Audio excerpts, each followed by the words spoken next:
Irmãos, a paz do Senhor, tudo bem? Que quarta-feira linda, maravilhosa o Senhor está nos dando, né?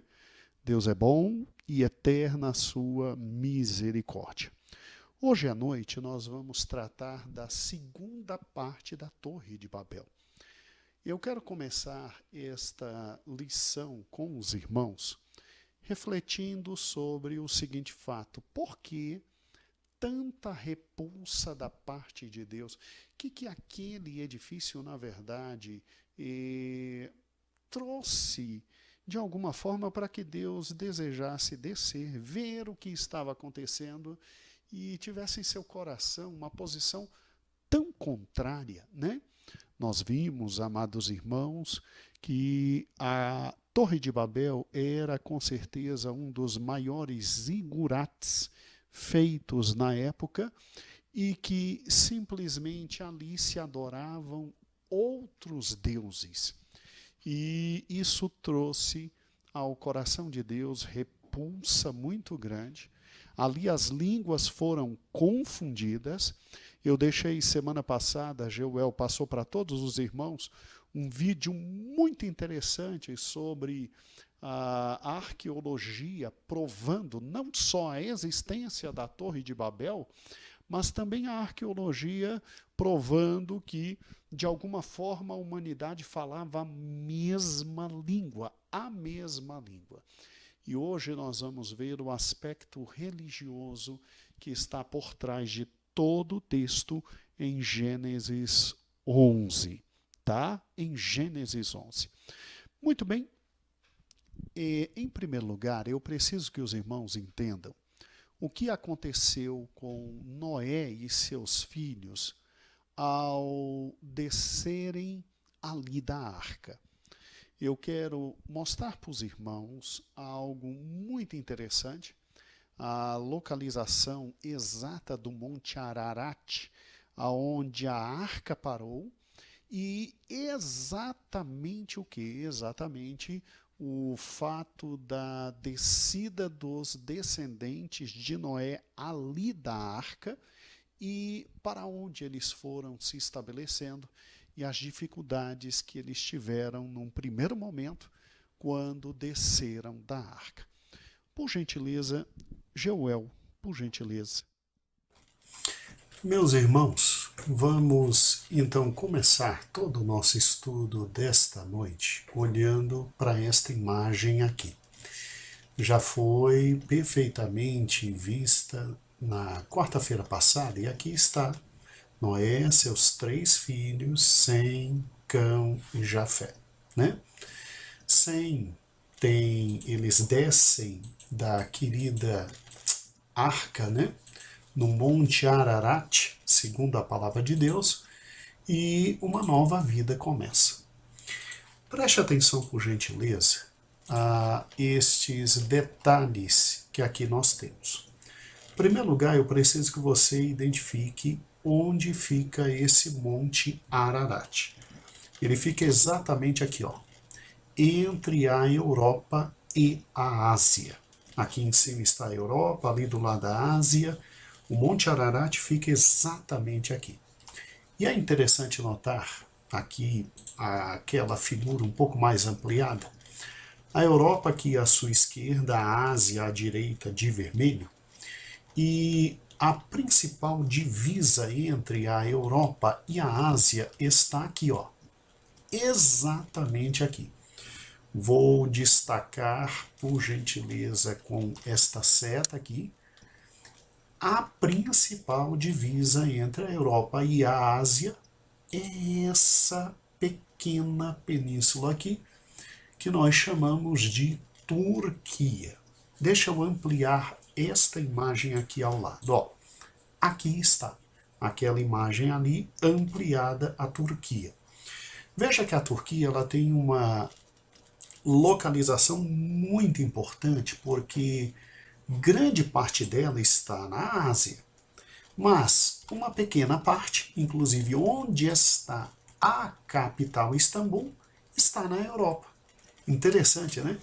A Turquia sempre foi muito importante geopoliticamente por causa disso.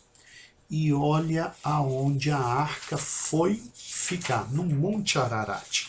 Onde está o Monte Ararat? Exatamente aqui, ó, bem a noroeste da Turquia, lá perto da divisa com a Geórgia e com a Armênia e com o Azerbaijão, bem ali no lugar da estrela. Vamos dar uma olhadinha aqui, por gentileza. Olha que interessante, ó. Aqui o mapa da Turquia bem grande, né? E olha lá o Monte Ararat, bem no cantinho onde a arca ficou. Isso é muito importante porque essa região é uma região difícil de viver. É difícil de viver. Aqui está uma foto do Monte Ararat. Veja que a planície é bonita, mas ele em si é um monte muito alto e gelado, né? Uma outra foto dele aqui, ó. Inclusive esse castelo que aqui está, irmãos, é um castelo turístico de onde dá para ver todo o vale que aqui embaixo está e o Monte Ararat. Deus permitir, um dia todos nós vamos ter acesso e aí vamos ficar alguns dias nesse castelo e repensar em tudo sobre a arca e a gloriosa história de Noé. Mas aí está o Monte Ararat. Quando, obviamente, a arca baixou aí, era impossível se viver aí. E é óbvio que os nossos queridos descendentes de Noé fizeram exatamente o seguinte, ó. Anatólia, ali nesse mapa agora, é a Turquia, tá certo? E aqui está o Monte Ararat, a localização exata dele aí na estrela. Eles saíram da arca e eles desceram para onde tinha um pouco mais de calor, para onde se tinha vales com muita produtividade, e daí eles foram para toda esta área vermelha que aí está, rosa, né? E porque ali se tinha condições de vida melhor para a produção, tá certo? Para a agricultura, para a pecuária. Então, grande parte deles desceram aqui, ó, e vieram aqui para a Mesopotâmia, onde está o rio Tigre e Eufrates, ó, veja, ó, tá certo? E aqui é que surgiram as cidades de Ur, Babel, Nínive, como nós vimos na semana passada. E outra parte veio para essa parte exatamente oeste aqui, onde você vê Fenícia e Egito, ó, tá vendo? Aqui foi o que nós chamamos de crescente fértil, aonde as primeiras grandes civilizações se localizaram. Ou seja, você tem uma nova vida após o dilúvio. E tudo recomeçando com muita dificuldade. Ou a família de Noé se juntava, ou a família de Noé estava bem perto uma da outra, ou então dificilmente venceriam naquelas condições. Naquelas condições. É óbvio, aqui uma opinião minha, seguindo aquilo que o pastor Elias nos ensinou quando falava na semana em que trabalhamos sobre Noé, na leitura diária. Eu creio perfeitamente que os animais mais vorazes e fortes foram levados para dentro da arca quando pequenos. Eu creio, é uma posição minha, o Elias colocou de forma muito boa, né, pastor Elias Santana, e eu creio. Mas a arca ficou 1 ano. Esses animais cresceram. A arca ficou 1 ano. E as águas baixaram, né? E depois de 1 ano é que eles saíram. Então, nós temos que compreender que era um mundo eivado pelo pecado. E que as condições da família de Noé foram muito difíceis. Daí o problema entre Noé e Cã ter sido muito, muito pesado. Porque a noção que se tem depois do entendimento desses vídeos é que Jafé e Sem ficaram ali com seu pai, né, e foram se afastando e formando civilizações um pouco depois. Mas parece que Cã se afasta muito. Cã se afasta muito. Cã tinha uma natureza absolutamente difícil e horrível, né? Cã se afasta bastante. E nós vimos que dos descendentes de Cã vem Canaã, vem Cuxi e depois vem Nimrod, aquele grande caçador diante do Senhor que fazia contradição a Deus, que se postava de forma contrária a Deus. E o que eu acho interessante é o seguinte, é que as grandes cidades foram então fundadas após os descendentes de Noé descerem. Estas primeiras grandes cidades são fundadas pelos descendentes de Cã, né? E essas cidades tinham exatamente aqueles zigurates para adoração e louvor a outros deuses. E se os irmãos não sabem, os sumérios, né, os babilônicos, esses descendentes de Cã, que fundaram as primeiras grandes civilizações do mundo, eles tinham um sistema religioso muito estranho mesmo. O que os irmãos acham de simplesmente parte da humanidade ter se afastado de Deus e começar a adorar espíritos que estavam abaixo desses deuses?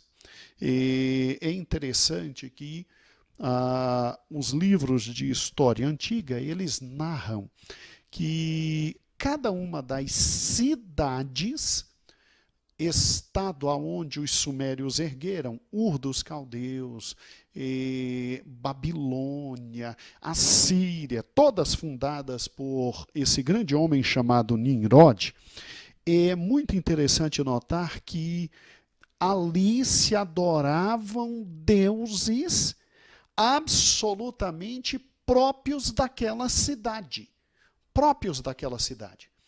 E uma outra religiosidade foi se estabelecendo de forma diferente, paralela à verdadeira religião, que era controlada e dinamizada por Noé e pelo menos pelos seus 2 filhos, Sem e Jafé. Significando que Cã desenvolveu um outro sistema religioso com deuses absolutamente diversos ao Deus que o pai dele servia. Olha que interessante. Deixa eu te mostrar agora vídeos novos que falam dos deuses dessas cidades fundadas por Nimrod e você vai ficar assustado. Amados irmãos, que tal você conhecer agora, muito interessante esse vídeo que nós vamos passar, que tal você conhecer agora sobre o primeiro homem, e o nome dele, segundo a religião Mesopotâmia, não era Adão, o nome dele era Adapá, tá?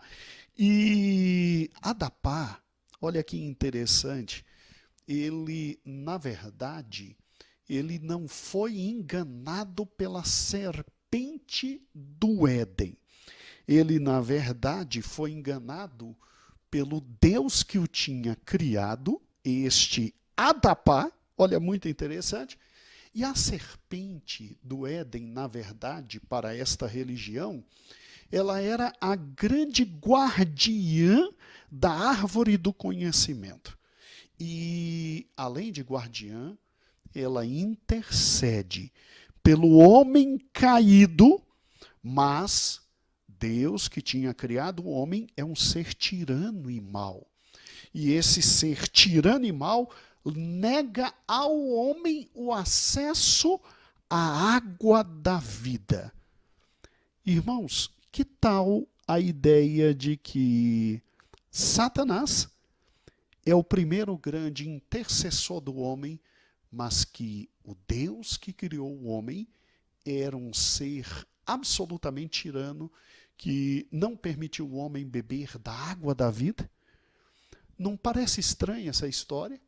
E bem paralela, uma outra história, uma história do Jardim do Éden contada de forma diferente. Os irmãos têm ideia por que o homem foi criado? A Bíblia diz que o homem foi criado à imagem e semelhança de Deus e foi criado num ato de amor de Deus, que queria conviver com o homem, ter relacionamento com o homem, né? Pois é. Nas cidades sumerianas, criadas e levantadas por este homem chamado Nimrod, o papo era outro. Olha que interessante. O homem foi criado porque os deuses que existiam, eram vários deuses, segundo os descendentes de Nimrod e de Cã e de Canaã, os vários deuses estavam cansados de trabalhar. Sabe como é que é? Não, a gente está muito cansado de trabalhar, tem que ter alguém para trabalhar no lugar da gente. E aí, o que a gente vai fazer? Vamos criar o homem. Aí o deus babilônico Ea, olha o nome do deus, Ea, ele cria o homem. E ele cria o homem para quê? Para ser escravo, para trabalhar, né? O Deus bíblico cria o homem para que o homem, sim, trabalhe no Jardim do Éden, sim. Mas o Éden era o local de delícias. Deus toda a tarde descia para conversar, saber como estava o homem. O Deus dos babilônicos, ele é um Deus tirano. Ele cria o homem para trabalhar, para ser escravo, porque os deuses estavam cansados de trabalhar. E quem é o primeiro homem? Bem, eles não podiam dizer que o primeiro homem era Adão, né? Porque aí Canaã e Nimrod estariam ligando todo mundo às tradições lá do velho Noé. E não é interessante aqui a gente ter a influência de Noé. Porque Noé é um homem justo que anda com Deus. Não é bom ter essas influências. Então o nome que eles criaram não é Adão, é Adapá. Olha o nome do homem. E então, Ea, o Deus, criou Adapá. Ea criou Adapá. Só que tem um Deus chamado Anum. Então, veja, Ea cria quem? Adapá. E um outro Deus chamado Anum, que tinha muito ciúme de Ea e Adapá, a relação dos dois, vem para tentar Adapá. E Adapá morava onde? No Jardim do Éden, pastor? Não pode ter o nome Jardim do Éden. Isso liga a Noé, e Noé é problema para eles, está entendendo? O nome do local aonde se estabeleceu Adapá, o primeiro homem, era Eridu, no Jardim de Eridu, que era o Jardim do Éden para eles, né? Eridu. E Adapá era alguém muito trabalhador. Tanto é que um dia trabalhando no seu navio, produzindo as coisas para os deuses, né? Adapar teve um problema muito sério com o vento, e Adapar era alguém tão forte que ele corta as asas do vento. Olha que coisa fantástica, né? E o que é interessante é o seguinte, é que o homem é criado para ser escravo dos deuses, porque os deuses estavam cansados de trabalhar. E aí, olha que interessante, um dia o deus Anum chama Adapá, porque Anum quer dar a Adapar a água da vida eterna. E aí Eridu, né? Eridu é o território, aí Ea, que gosta muito de Adapá, diz, não toma nada do que ele vai dar. Não toma nada que ele vai dar. E aí, infelizmente, Anu quer dar a água da vida, mas Adapá, que criou o homem, não quer que o homem tome da água da vida. Está entendendo? Que sempre o Deus que criou o homem é um Deus mau. E aí o homem tem que servir a deuses menos malignos. Interessante essa história, né? Agora eu fico me perguntando, será que eles tinham alguma versão para o dilúvio? Será que eles tinham alguma história história fantástica para o dilúvio. Irmãos, olha o que esses povos acreditavam em matéria de dilúvio. E não é brincadeira, não. É sério. É sério, é sério, é sério. Existia um deus chamado Emil. E um dos vários deuses, né? Porque eles tinham nessas cidades mais de 500 deuses. E o deus Emil, junto com outros deuses, estava querendo descansar. Só que tem um problema, os homens eram muito barulhentos. E Emil com outros deuses querem dormir. E os homens não permitiam Emil dormir, porque fazia muito barulho por causa das brigas, guerras e festas. E aí, sabe o que Emil e os outros deuses resolveram fazer? Nós vamos destruir a humanidade inteira. A humanidade inteira, e por isso eles mandaram um dilúvio, porque eles estavam querendo dormir e estavam tendo insônia. Compreendeu? Eles estavam tendo insônia. Aí esse deus principal deles, o deus Ea, né, que é o deus Sol, ele avisa um homem chamado Atrahasis. Olha o nome, Atrahasis. E Atrahasis é avisado por Ea e que manda construir um barco enorme rapidinho, botar um máximo de animais, e ele consegue construir o barco rapidinho, botar uma série de animais e fugir desta tormenta que seria o dilúvio. O que é interessante, sabe o que é? É que quando o dilúvio passa, aí Atrahasis, ele faz um altar para os deuses, e os deuses descem para comer a comida de Atrahasis como moscas. Olha que fantástico. Por isso que cada torre, não só a Torre de Babel, cada zigurate, é algo enorme, porque eles tinham medo de um novo dilúvio, dos deuses ficarem revoltados de novo. E aí, durante a noite, eles procuravam fazer pouco barulho. E como eles tinham medo de um deus ficar revoltado e mandar inundar tudo de novo, pelo menos eles fariam monumentos altíssimos, altíssimos, e aonde a água não chegasse, e lá em cima haveria o altar para que os deuses sempre pudessem descer, comer um pouquinho e não ficarem chateados. Uma Bíblia paralela estava sendo produzida por quem? Pelos descendentes de Cã. Irmãos, o rompimento de Cã com Noé foi de natureza espiritual. De um lado você tem Noé, e por isso que Noé vive o tempo que viveu. Noé foi o último a viver mais de 900 anos. Porque se Noé não está vivo contando a mesma história do Gênesis 1 até agora, se Noé não está vivo, porque Noé recebeu toda a tradição, daí a presença dos patriarcas e a vida longínqua.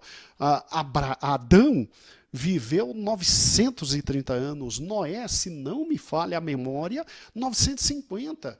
Então, se Noé não está vivo contando a história, a gente estava só com a história de Cã e dos seus descendentes nessa Bíblia falsa que tinha sido estabelecida. Tá?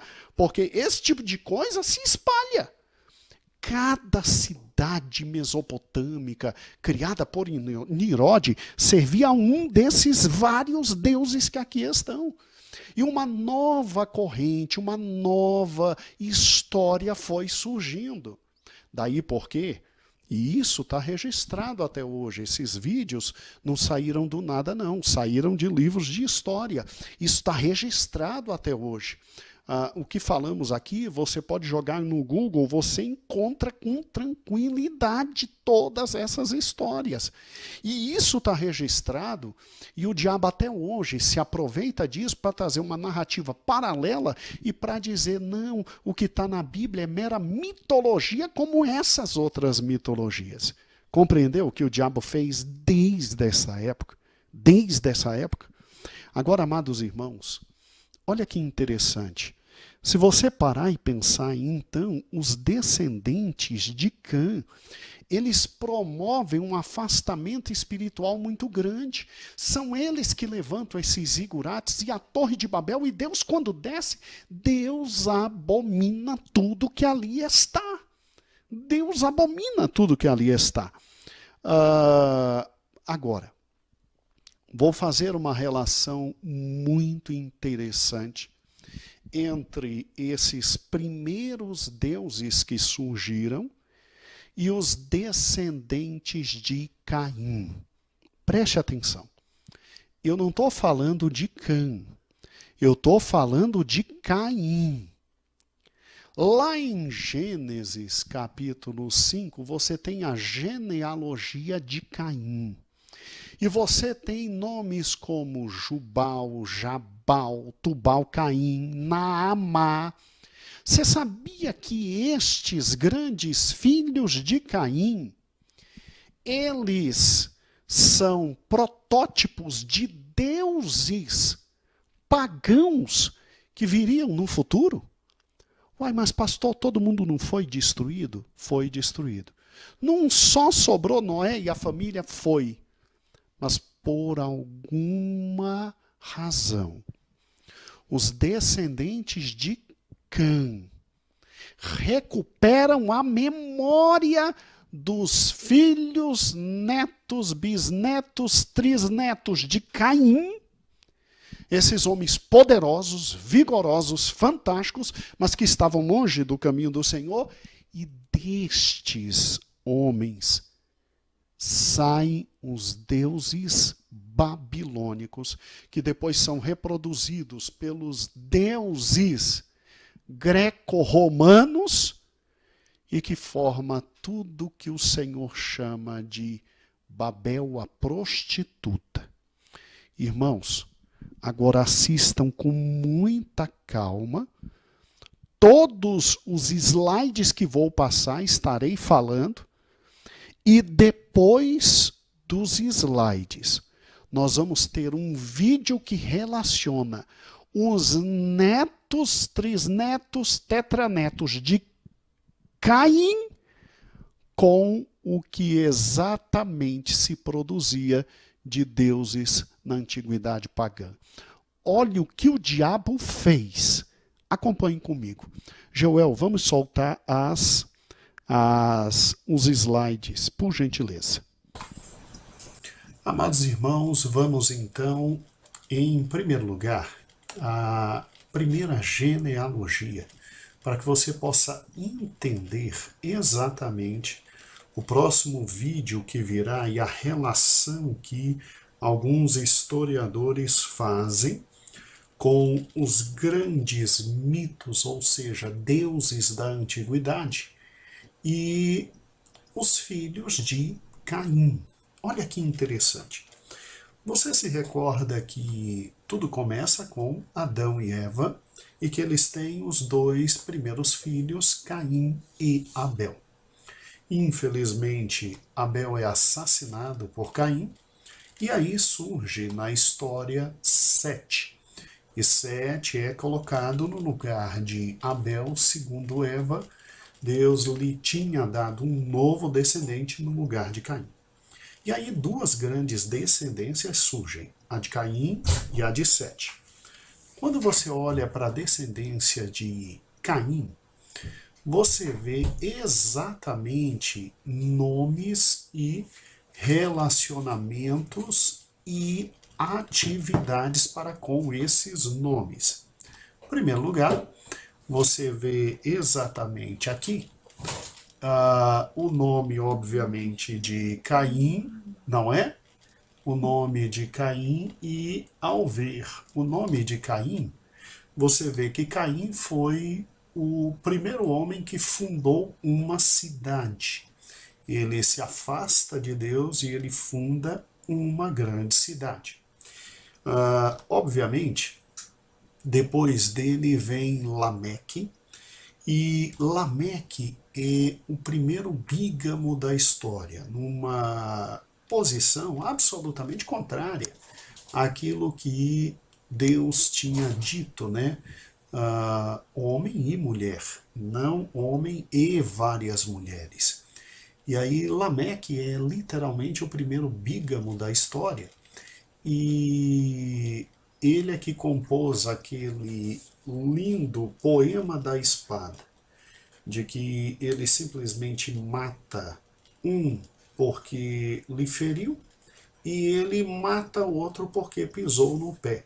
E ainda chama suas duas esposas, Ada e Zila, para compartilhar desse poema tão maravilhoso, para que você veja o quanto a geração e a descendência de Caim foram se afastando de Deus e vivendo absolutamente em descaso para com o Altíssimo. E aí você tem na narrativa bíblica, exatamente como filhos de Lameque e Ada, está vendo aí embaixo? O primeiro é Jabal. Este foi o pai de todos aqueles que habitam em tenda e gado. Ele foi o primeiro homem que conseguiu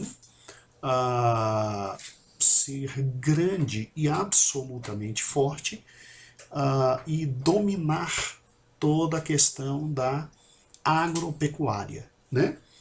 O segundo filho de Lameque com Ada foi Jubal, e, segundo a descrição bíblica, ele foi aquele que tocava harpa, órgão, pai de todos os que criaram instrumentos musicais. Ele é esse homem fantástico que consegue trazer para a humanidade as primeiras noções de musicalidade, de cultura. É alguém muito significativo. E Lameque também viveu com Zila, não é? E desta Zila veio Tubal-Caim.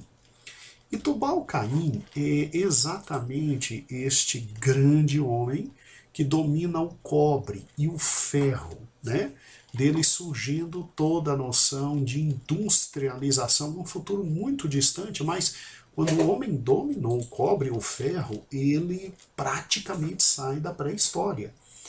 E não nos esqueçamos aquela última figura ali do lado, uma menina chamada Naamá, porque ela é muito importante, é a deusa da beleza. Não sei se você sabe, mas todos esses descendentes de Caim, eles são objeto de adoração após o dilúvio. Todos estes aqui são objeto de adoração após o dilúvio, e eles são aquilo que nós chamamos de gênesis de deuses pagãos. Eles são o início, a gênese, a semente de todo o restante dos deuses produzidos por toda a antiguidade. É muito interessante isso, muito interessante. Então, com base nesses dados históricos, assista ao próximo vídeo que virá. Ele é produto de um conhecimento histórico muito interessante, como esses homens são a gênese de toda uma série de deuses que estão no panteão, principalmente essa Naamá, no panteão da antiguidade. Ou seja, Noé tinha que viver mais de 900 anos mesmo. Porque senão a história verdadeira não tinha chegado para a gente. Noé tinha que viver 900 e poucos anos, tá? Porque Canaã, Cuxi, Nimrod tinham estabelecido cidades e tinham simplesmente criado uma nova religião, onde o Criador é afastado, porque é mal, sempre, sempre. Na religião, o Criador sempre é mal. E, obviamente, havia culto a espírito das tribos. E aí, toda sorte de mudança da palavra de Deus. Mas Noé, graças a Noé, tudo que temos em Gênesis 1, 2, 3, 4, 5, até Gênesis 11, nos chegou em razão da fidelidade desse homem e de descendentes que guardaram a real palavra de Deus, até chegar Moisés, e Moisés escrever da parte do Senhor tudo isso, tudo isso. Irmãos, não tinha como. Pense comigo. Deus tinha que, ao ver tudo aquilo, simplesmente recusar tudo aquilo. E daí porque a Torre de Babel foi esse monumento máximo a essa podridão que nós acabamos de estudar. E, ao contrário de tudo que estava acontecendo, Deus olha para um homem chamado Abrão e diz: sai da sua terra, sai da tua parentela e vem para a terra que eu vou te mostrar. Ou seja, com Abrão começa uma nova história, a história da redenção. E quarta-feira que vem, começamos a trabalhar com este personagem maravilhoso chamado Abrão. Sabe, irmãos, eu glorifico a Deus pela fidelidade de um homem como Noé, que segura todo aquilo que Deus tinha passado para ele, e mesmo depois da bebedeira, né, e do problema que teve, Noé é simplesmente homem que vive na presença de Deus, e por intermédio do depositário fiel da palavra de Deus, nós temos de Gênesis 1 até Gênesis 11, até hoje, e louvado seja o nome do Senhor. Agora, irmãos, se os sumérios, os descendentes, né, de Nimrod, se os sumérios fizeram isso, e as outras? É por isso que você tem uma série de relatos sobre o dilúvio, sobre a criação. O diabo aproveitou e multiplicou as histórias falsas, mas temos na palavra de Deus a única e real, verdadeira história da progênie humana. E louvado seja o nome do Senhor por esse Deus tão precioso que nos deixou tudo para que conhecêssemos tudo sobre ele, tudo sobre as suas ações. Então, quarta-feira a gente começa Abraão, e prepare-se porque tem muita coisa gostosa da parte do Senhor Jesus. Não fique só para você, convide outros, fale com outros. Eu, inclusive, vou deixar com o Geuel este vídeo de onde eu tirei estes pequenos slides, o vídeo na íntegra, para que os irmãos possam assistir depois da escola que estamos tendo hoje. Amém? Na descrição do vídeo, o Geuel está me avisando, vai ter o link. Aí você abre a descrição, digita e ali vai ter o link. Tá bom? Não se preocupe. Amados irmãos, então compreendemos com profundidade o que foi a Torre de Babel. A Torre de Babel é o maior monumento a esta religião paralela que tinha surgido, a essa história mentirosa que tinha surgido. E louvado seja o nome do Senhor Deus.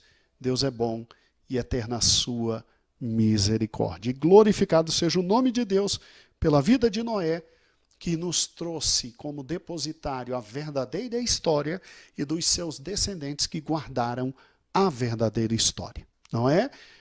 Sem, depois vem Abraão até chegar Moisés e temos o registro da verdadeira história. Muito obrigado. Deixa eu orar por vocês. Coloque a mão no coração. Senhor, aqui está o teu povo. Muito obrigado por esse momento tão maravilhoso. Glorificado sejas tu. Tu és Deus de verdade. Tu preservastes Adão para que toda a história da criação e tudo que tu revelastes a ele chegasse até Lameque. E de Lameque chegou a Noé a verdadeira história sobre tudo. E tu preservastes Noé por 950 anos para que não se perdesse a história, porque tu sabias que os descendentes de Cã criariam uma religião paralela e falsa. Em Babel nasce toda sorte de prostituição, toda sorte de religiões erradas e falsas. Por isso que no Apocalipse cairá Babel, e lá se diz, caiu a mãe de todas as prostituições. Nós te louvamos porque tu és Deus de verdade e de graça, e te louvamos pela verdade da tua palavra. Não nos tire desta verdade, preserva-nos na verdade, por isso que tu viestes e estivestes entre nós, ó Cristo, e tu dissestes da historicidade, da veracidade de Noé, de Adão, de Sete.